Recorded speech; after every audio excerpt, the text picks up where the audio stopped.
আমি এখন লালগোলা থানার অন্তর্গত মধুপুর গ্রামে রয়েছি, একটি চাষি ভাইয়ের জমিতে P3526-এর প্লটে। তো চাষি ভাইয়ের নাম কি? মুজাসির রহমান।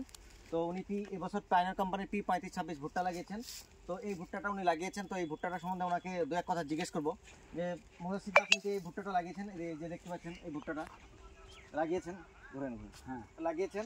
তো এই ভুট্টাটা আপনার কেমন? এই যে ভুট্টা খুবই ভালো হয়েছে, খুব মোটা এবং সরু গাঠি, খুব সলিড ভালো হয়েছে। এই যে দানাগুলো খুব শুকনো এবং ভালো হয়েছে। আচ্ছা, ও দানাতে রস কেমন থাকে? রস খুব কম থাকে, একদিন দুদিন পরে বিক্রি করা যায়। তো আসুন, যেটা বোঝা গেল যে মুজাসির বলতে চাইছেন যে প্রত্যেকটা ভুট্টা আপনার 1 সমান ভুট্টা হয়, গোড়া থেকে উপর পর্যন্ত দানা থাকে এবং ভুট্টার দানাতে রস খুব কম থাকে।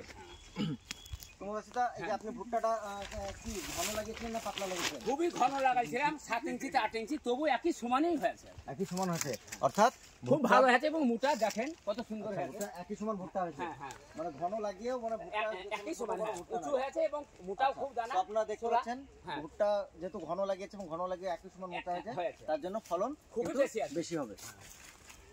দেখতে পাচ্ছেন এটা হচ্ছে আপনার গাছ যে ঘন লাগানো হয়েছে সেটাই।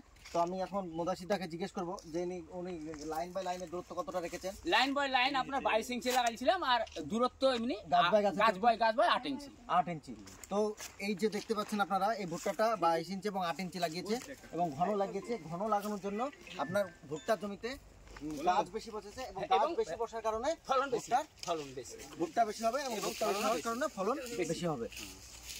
অন্যান্য চাষি ভাইদের উদ্দেশ্যে কি বলতে চাইছেন একটু বলুন। সকল ভাইয়ের চাষিরাকে আমি বলছি 35-26 ভুট্টা লাগান, বেশি বেশি ফলন পাবেন এবং সবচেয়ে 35-26 ভুট্টা খুবই ফলনশীল।